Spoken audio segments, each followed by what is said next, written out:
Extensão Entrevista. Toda semana, um convidado especial na Rádio Mais IFMG.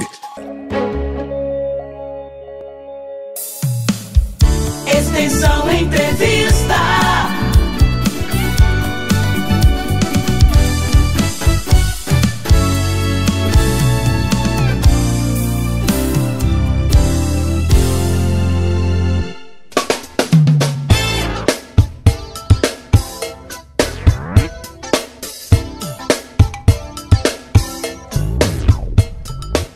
Olá, meu amigo, olá, minha amiga. Começando por aqui pela Rádio Mais IFMG, mais uma edição do nosso Extensão Entrevista. Eu sou o Neto Medeiros e estou contigo para mais um bate-papo super legal, super relevante, sempre com uma figura do nosso querido Instituto Federal. Hoje destacamos o Campus Formiga. Estamos recebendo aqui o Washington Santos da Silva. O professor é graduado em Economia pela Universidade Federal de Minas Gerais, mestre em Estatística e Experimentação Agropecuária pela Universidade Federal de Lavras e doutor em Estatística e Experimentação Agropecuária pela Universidade Federal de Lavras. É professor e pesquisador na área de Ciência dos Dados e Probabilidade e Estatística Aplicadas, com ênfase em análise de séries temporais e econometria. Atualmente ele desenvolve projetos com pesquisadores das áreas de Administração, Engenharia, Ciência da Computação e Ciências Ambientais. É professor titular e pesquisador no Instituto Federal de Educação, Ciência e Tecnologia de Minas Gerais e diretor do Campus Formiga. Em nome de toda a ProEx, já agradeço a sua presença aqui, professor. É um prazer recebê-lo em mais uma edição do nosso Extensão Entrevista. Prazer é meu, Neto, e agradeço a toda, parabenizo inicialmente a toda a equipe ProEx pelo belo projeto da rádio e demais projetos de extensão. Eu que agradeço a oportunidade. Professor, para começar o nosso bate-papo, eu gostaria que o senhor falasse um pouco, da sua vida, como que começou aí o seu interesse pelos números e também o ingresso na vida acadêmica. Bom, Neto, tentando resumir, eu ingressei inicialmente no bacharelado em matemática na UFMG. Eu sempre tive uma atração pela área de exatas, mas também tinha uma grande atração para a área de ciências sociais aplicadas, história, geografia. Havia um amigo meu mais velho, um grande amigo meu de infância, que eu entrei em matemática e ele entrou em economia. Ele foi me convencendo a mudar de curso, basicamente. Eu acabei depois entrando no bacharelado em ciências econômicas, em economia, e a formação que eu tive no FMG foi muito quantitativa. De fato, foi muito quantitativo, uma linha de economia muito quantitativa e matematicamente formalizada. Então, foi uma formação que atendia os meus anseios de unir um pouco de ciências exatas e ciências sociais aplicadas, e eu também depois fui para a pós-graduação, estatística e experimentação. Foi uma complementação muito importante da minha formação. E estou aí nessa...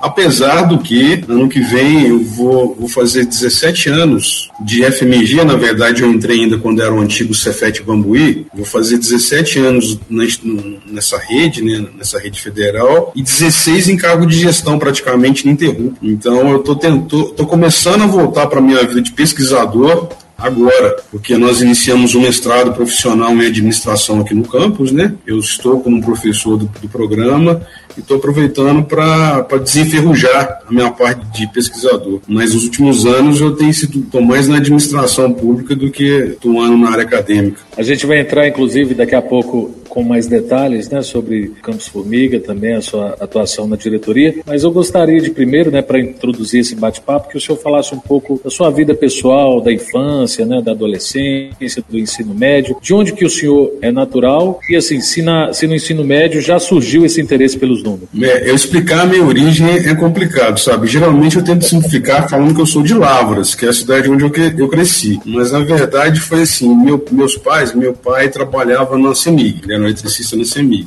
e ele casou-se com a minha mãe, eles moraram 33 anos na primeira usina hidrelétrica moderna da CEMIG, que foi feita nos anos 50, mais ou menos, que é a usina hidrelétrica de Itutinga, uma pequena cidade entre Lavras e São João del Rei. E foram feitas casas para os norte-americanos que vieram ajudar a construir a usina. E depois os funcionários da usina moraram nessas casas. Então meu pai, minha mãe, meus irmãos foram lá.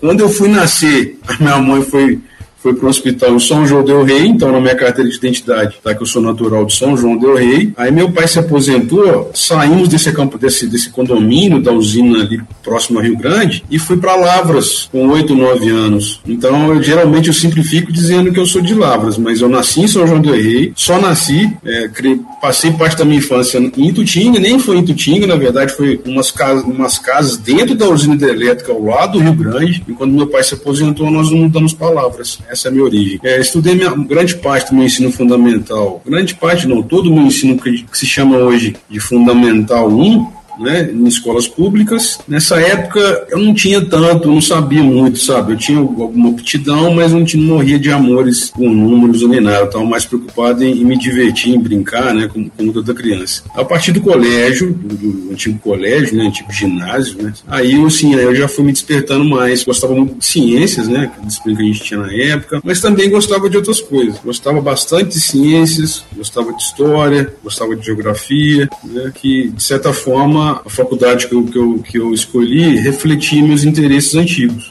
né? Eu gostava já no antigo científico, hoje ensino médio, também gostava bastante de física, apesar de eu achar que até hoje, infelizmente, o ensino de algumas das ciências duras que a gente fala, né, física, química, biologia, ele é muito desestimulante, não no Instituto Federal, porque você não, por exemplo, física às vezes parece um ramo da matemática, você parece estar resolvendo problemas de álgebra e não aprendendo ciência. Então, ou seja, o laboratório, você fazer medição, você entender um princípio, fazer um experimento, você olhar no microscópio, professor de biologia, eu acho que isso é que desperta muito interesse. Infelizmente, eu não tive isso na minha época, né? Já nos nossos campos, nos institutos, nos cursos técnicos integrados, a maioria dos campi tem um laboratório, a pessoa vai lá fazer um experimento. Isso é decisivo para a gente criar uma geração de cientistas, sabe? Então, fiz o colégio, o científico eu fiz na escola, parte do ginásio, parte do científico eu fiz em escolas católicas, no antigo colégio Nossa Senhora Aparecida em Lavras, depois no antigo colégio Nossa Senhora de Lourdes, e terminei meu 3º ano do ensino médio no colégio militar,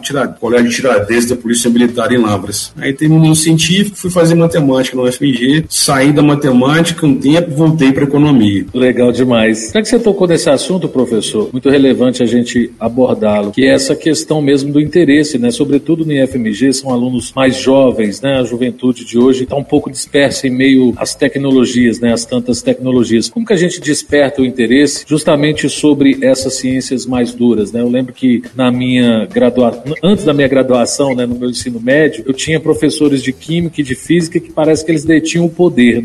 A didática deles eram terríveis, assim, parece que não gostavam de passar o conhecimento. Então, assim, é a didática, é a mistura com essas novas tecnologias, é a adaptação dos professores para a nova realidade, dos próprios equipamentos de ensino, né? Como é que a gente desperta esse interesse dos mais jovens pelas ciências, sobretudo as ciências exatas, as ciências mais rígidas, como o senhor mesmo já disse? Bom, Neto, é um problema complexo. A gente nem deve muito, é natural a gente falar assim, sabe? Mas esses professores, principalmente da rede pública, antigamente, nossa época, eles trabalham com o que tem, sabe? Inclusive, muitos não tinham sequer formação para ministrar, como até hoje em algumas áreas, né? Muitos não tinham a formação requerida para ser um professor de química, para ser um professor de física. Não tinham a formação, não eram capacitados continuamente e laboratório só em filme, na maioria das escolas públicas. Então, para a gente despertar o interesse e formar mais pessoas interessadas em ciências, é uma série de fatores. Uma, né? Formar profissionais habilitados para tal, né? Os licenciados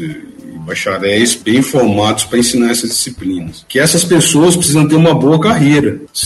Ninguém forma-se para ser professor, não é um frade franciscano, não é um eremé, alguém que vai ficar aí numa cama de pregos, fazendo penitência, ele precisa sobreviver, precisa cuidar da família. Então, formação adequada, uma carreira digna, que no ensino público, a não ser na nossa rede federal, não é, capacitação contínua e investimento nos recursos necessários. Para você tem que ter laboratórios, mas para você ter um laboratório você precisa manter esse laboratório. Infelizmente no Brasil, não sei se você já observou, fala-se muito quando vai discutir a educação em geral, que não é só salário que resolve tudo. Isso é um argumento totalmente falacioso. É falacioso em que sentido? Se você vê nos países que têm sistemas educacionais que funcionam, por exemplo, no Canadá, que eu tive a oportunidade de ir em missão oficial pelo FMG, um professor do ensino médio em geral, um ensino médio assim, entre $10 mil a $12 mil salário. Ensino médio, carreira decente para você atrair os melhores. Se você atrai boas pessoas, você seleciona melhor. Então, você não tem muita dificuldade em achar bons profissionais quando você faz um concurso para a Receita Federal, uma Universidade Federal, para o Instituto Federal, porque você tem uma carreira digna. É falacioso. Precisa ter uma carreira decente, porque é um trabalho muito difícil. Além disso, a gente precisa dar condições dessas pessoas trabalharem. Então,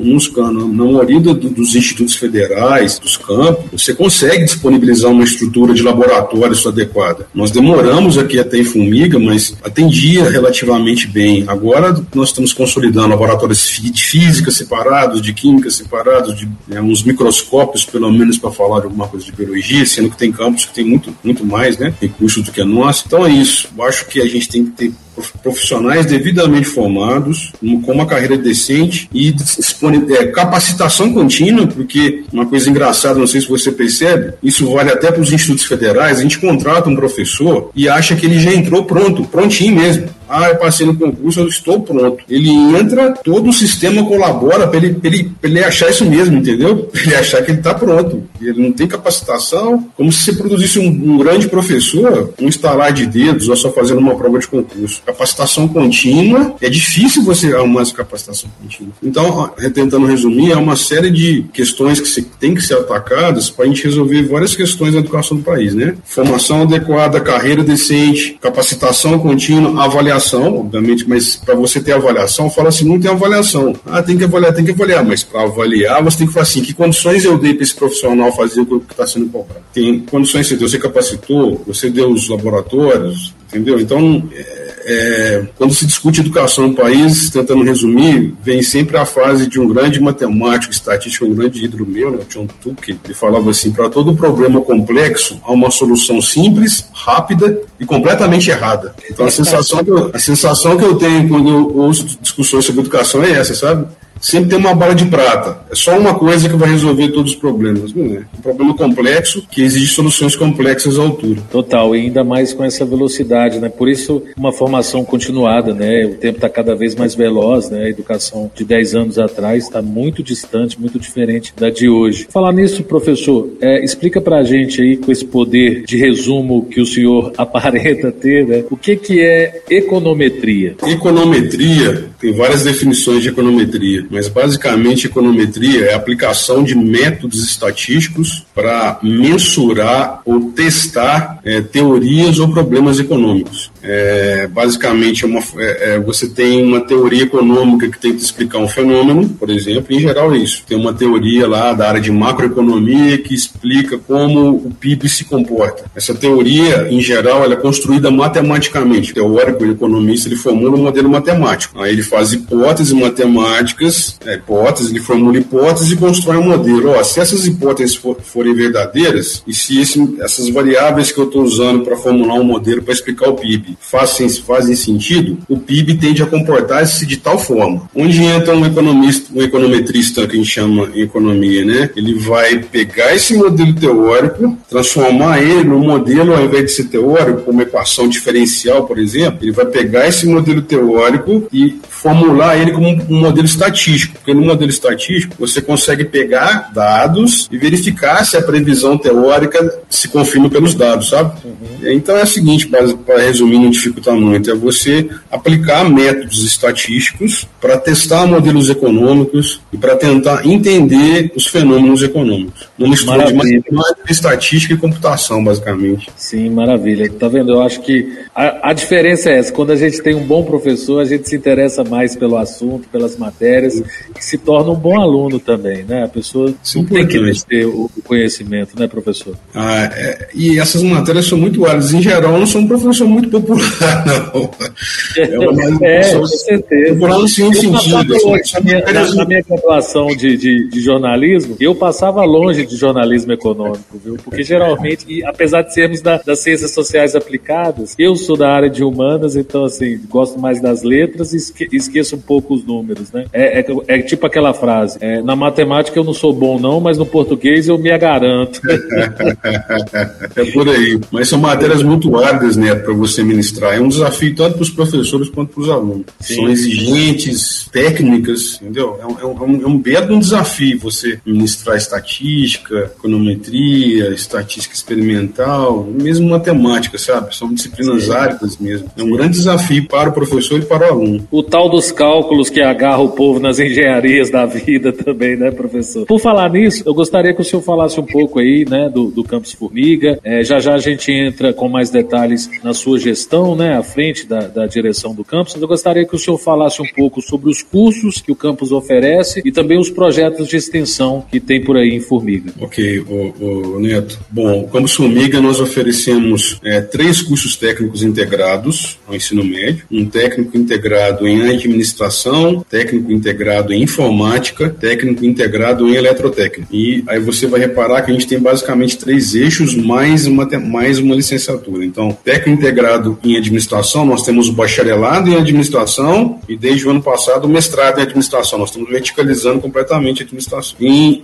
informática, nós temos o técnico integrado em informática e um bacharelado em ciência da computação. Em eletrotécnica, nós temos o técnico integrado em eletrotécnica e em bacharelado em engenharia elétrica. Além desses 6 que estão nos mesmos em 3 eixos, como você reparou, nós temos uma licenciatura em matemática. Então, por obrigação, né, da oferta de licenciaturas lá no início, já se criou uma licenciatura. E foi acertada porque é uma licenciatura que se comunica com os eixos nossos, entendeu? Então nós temos engenharias e computação e mesmo administração que tem uma grande demanda por disciplina de matemática. Então, pessoal, eles, além dos professores da área de matemática, aqui a gente não tem departamentos, a gente fala áreas acadêmicas, sabe? Então nós temos a área acadêmica de matemática, além de atender a licenciatura, atende as demandas e disciplinas da área de matemática, da engenharia, do técnico, eletrotécnica, da administração. Então são esses basicamente os cursos que nós temos, tá? Não sei se você entendeu.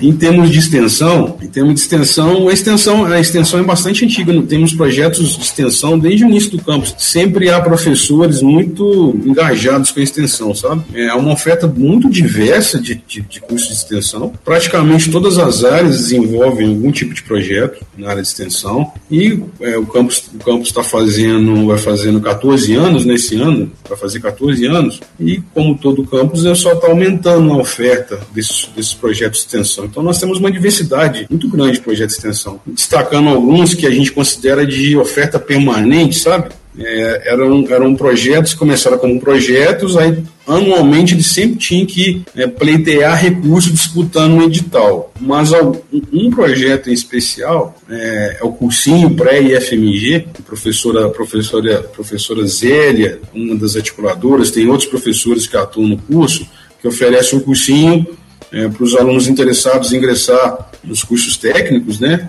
de nível médio, para alunos carentes, escola pública e tal. Esse projeto a gente tornou ele permanente, sabe? No sentido de dar algumas bolsas de extensão, para ele sempre ser ofertado. Ele não precisa ficar concorrendo anualmente para obter algum financiamento. Esse é um projeto muito bacana. O pessoal da computação também, me lembro, fez vários projetos de ensino de programação, sabe?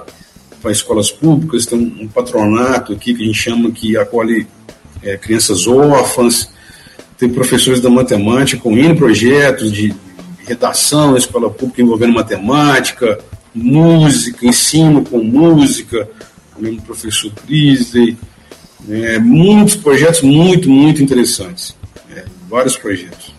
E o que eu poderia falar é que há uma oferta consistente, há bastante interesse do corpo docente, do corpo técnico e dos alunos também com projeto de extensão. Que lindo, professor. E falando um pouco sobre a sua atuação à frente do campus, né? Gostaria de saber do senhor quando começou a sua gestão, né, diretiva, e quais os principais pontos que o senhor destacaria da sua gestão à frente do Campus Formiga. E também quais os principais desafios, né? Qual o legado que o senhor pretende deixar? Bom, Neto, só fazer uma observação. O Campus Formiga, né, ele nasceu como um convênio. Foi firmado um convênio com o antigo Cefet Bambuí com a Prefeitura Municipal de Formiga. Nessa época era muito comum os Cefetes fazerem o que eles chamavam de ofertar cursos fora de sede. Como é que funcionava?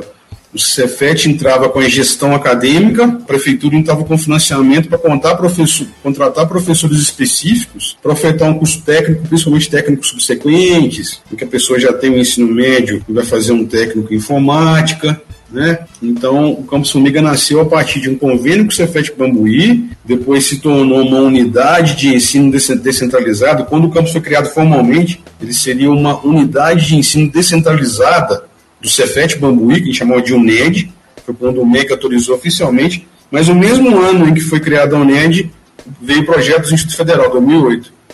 Em 28 de dezembro de 2008, saiu a Lei 11.892, criou os Institutos Federais. Então, 1º de janeiro de 2009, o campus era o Campus Formiga do IFMG.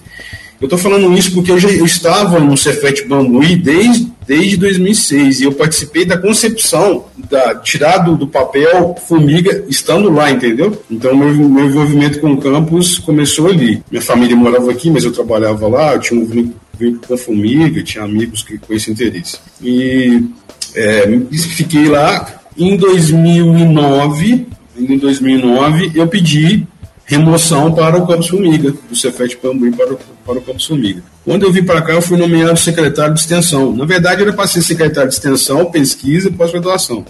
Mas o cargo saiu como secretário de extensão. Então, esse foi o meu primeiro cargo administrativo aqui no campus, em 2009. Ainda como campus, eu fui diretor de administração e planejamento aqui, até setembro de 2011, quando eu fui designado pró-reitor de ensino do IFMG, de 2011 até o início de 2015. Quando eu deixei a pró-reitoria de ensino do IFMG, era exatamente o ano em que haveria eleição para diretor-geral. Então, quando eu voltei para cá, eu já pensei assim, não vai ter muita escapatória, não. O pessoal vai olhar para mim assim e falar assim, acho que vai ter que ser... Você vai ter que acabar de ajeitar algumas coisas aqui, que o pessoal não acabou. Então, eu me candidatei no meu primeiro mandato de diretor-geral em 2015, fui designado diretor-geral em setembro de 2015, juntamente com o professor Kleber, que é reitor, no primeiro mandato. Aí, ou seja, eu tinha um envolvimento administrativo com o campus, mesmo antes de ser diretor-geral. Eu estou engajado na tentativa de construção do campus desde 2007, ou sei lá, 2007, 2008, né? E eu chegar até o cargo de diretor-geral, para mim, foi algo relativamente esperado, devido à equipe, né, que se criou aqui para tirar o campus do zero, né? O professor Robson foi o primeiro diretor do campus, né? Era um amigo, a gente sempre conversava, sempre tentava resolver os problemas, né, desde os cargos, e foi uma consequência lógica para mim apresentar como diretor-geral. Em termos de legado, igual você está falando, é uma tentativa, né? Uma das coisas principais que estava no nosso plano de gestão sempre era criar alguns diferenciais que a gente tem convicção de que vale a pena para um campus ter esses diferenciais. Sempre teve no DNA do campus a questão da pesquisa aplicada, de fazer pesquisa, sabe? A gente, no campus, sempre achou que para ter ensino de qualidade tem que ser pesquisa, entendeu? Não sei se você já viu aquela frase. Se ensina porque se pesquisa. Então, para você ter um ensino de qualidade, aquela indissociabilidade de ensino, pesquisa e extensão, mas é fato, e não consigo conceber ensino de qualidade mesmo, né, no que o mundo precisa hoje, sem ter alguma atividade de pesquisa. Então, fomento a pesquisa e, mais do que isso também, o fomento à inovação. Sempre foi um tema de grande interesse para mim, a inovação, a gente tentar desenvolver projetos de inovação, que nascesse startups aqui do campus, no sentido que a gente sabe que, pelo menos eu tinha essa convicção há muito tempo, de que essa cobrança em relação às instituições públicas vai só aumentar, iria só aumentar, o que de fato aconteceu. E é natural que seja assim, porque na economia, que chama-se economia do conhecimento, mas na verdade sempre foi economia do conhecimento, né? Mas nessa economia moderna, né? É impossível um país se desenvolver se não desenvolver tecnologia. Um país que vai ficar, se o Brasil continuar refém de produção primária de commodities agrícolas e minerais, nós estamos condenados a ser um país de renda média para baixo eternamente e dependente, um país dependente tecnologicamente, o que é terrível. Você não consegue fabricar sequer remédio, você não consegue fabricar chips, semicondutores. Nenhum país vai se tornar soberano e corrigir os sérios problemas estruturais que nós temos sem investir em ciência, tecnologia e inovação. Então, essa foi a principal bandeira que nós levantamos, né? Temos algumas ações, não eu, né? A equipe, todo mundo, estando no cargo de gestão ou não, o mais bacana, uma das coisas mais bacanas aqui em Formiga, é que, de fato, eu acho que a gente está tornando isso um DNA do campo, sabe, Mauri? Muita gente tem interesse em fazer projetos de inovação, em fazer projetos de pesquisa que influenciam, por sua vez, o ensino. Vai criando um ciclo virtuoso, né, de pesquisa, retroalimentando o ensino, envolvendo alunos em projetos de pesquisa. E uma das ações mais importantes nesse sentido, uma das conquistas mais importantes nesse sentido, é que o polo de inovação do IFMG está sediado em Formiga. É um polo de inovação que faz trabalho, pode desenvolver projetos, aliás, não sei se você já viu, né, mas polo de inovação, ele foi criado oficialmente por uma portaria ministerial do Ministro da Educação para campos que submeteram projetos a uma chamada pública de 2014. Os primeiros polos foram campos de institutos federais que submeteram projetos de criação desses polos à Empresa Brasileira de Pesquisa, Embrapa, né? Empresa Brasileira de Pesquisa e Inovação Industrial. Os polos têm o papel e recebem financiamento para desenvolver projetos de inovação em parceria com a indústria. O que não é indústria aí, pode ser indústria de software também. Por exemplo, a nossa área de credenciamento pode ser empresa de software também, mas é com a indústria. Ou seja, não é com a empresa de setor de serviço qualquer, não, tem que ser indústria ou empresa de software. Essa foi uma grande conquista para o campus, que se deveu ao fato que se credenciou para ter esse polo aqui, porque era o único campus à época com um projeto formalizado para fazer um projeto de pesquisa, desenvolvimento e inovação com uma indústria, que era o Grupo Fritz Chrysler à época. Nós tínhamos um projeto formal, professores da área de engenharia e da computação, né? Professores Gustavo Lobato, professor Everton, professor Diego, professor Otávio, que não está mais aqui hoje. Tinha um professor que a gente chama do Big, né? Nosso querido Big, o apelido dele. 5 professores que tocaram esse projeto. Ter esse projeto, ele estava em andamento, era um dos requisitos para a gente pleitear o polo. E ter apoio de empresa. A gente conseguiu apoio da FIT para fazer, do Grupo FIT, e tínhamos um projeto em andamento, e demonstramos no projeto, e eu coordenei a escrita desse projeto. Eu fui o responsável técnico pela elaboração dessa proposta. Eu estava como proretor de ensino ainda, eu nem estava aqui como diretor. Aí conseguimos esse polo, ele está funcionando, sob a direção, começou com o professor Fábio como o primeiro diretor-geral, ficou um tempo, mas aí veio o professor Alexandre Pimenta, que conseguiu recredenciar o polo, e agora conseguimos o recredenciamento por 6 anos. Esse é um feito bastante destacável para nós, porque um campus como Formiga, um campus médio, que a gente chama de 70 professores, 45 técnicos administrativos, eu acho que deve ser o único campus no Brasil dessa dimensão que tem que cedia um polo de inovação. É uma conquista que a gente deve se orgulhar muito, deve fazer tudo para fazer isso. Isso teve uma série de consequências positivas. Teve alunos de curso técnico envolvido em projeto de inovação, teve aluno de graduação que foi contratado pela empresa parceira durante a graduação para ser empregado. O polo vem capacitando muitos alunos. A gente tem professores visitantes que a reitoria forneceu para desenvolver projetos no polo, muitos dos quais foram ex-alunos nossos que, por passarem com professor visitante no polo e pesquisador, foram contratados por empresas. Enfim, o polo é uma coisa, um legado interessante, não meu, né, mas de toda a equipe envolvida nessa época. Tem outras ações, como o Liceu, por exemplo, Laboratório de Inovação, Criatividade e Empreendedorismo Universitário, que é uma cria do professor Miguel Rivera, que sempre levantou essa lebre e está em implantação também. Então tem alguns legados, umas ações concretas interessantes nessa bandeira. Ciência, tecnologia e inovação. Sim, que bonito. Com perdão do trocadilho, né? Aproveitando esta cidade mineira tão bela, tão cheia de talentos, trabalho de formiguinha, né? Para deixar um legado tão bonito, tão especial para a gente ter orgulho. Professor, eu gostaria de agradecer em nome do pró-reitor Carlos Bernardes e de toda a equipe da ProEx a presença do senhor em mais uma extensão entrevista. E que pena que o programa é curto, daria para a gente conversar aqui durante o dia inteiro. Vou falar até com a direção da Rádio Mais e FMG, a gente estender um pouco a extensão entrevista, porque são muitos assuntos, o senhor é bom de papo, tem ótima didática e até uma próxima oportunidade. Muito obrigado novamente. Eu que agradeço, Neto, agradeço a toda a equipe, parabéns pela iniciativa de fazer alguns relatos desses que ficaram aí para as futuras gerações do IFMG conhecerem um pouco da história. Eu que agradeço, parabéns pela iniciativa. É isso, obrigado eu, professor. Até o próximo Extensão Entrevista. Tchau, tchau.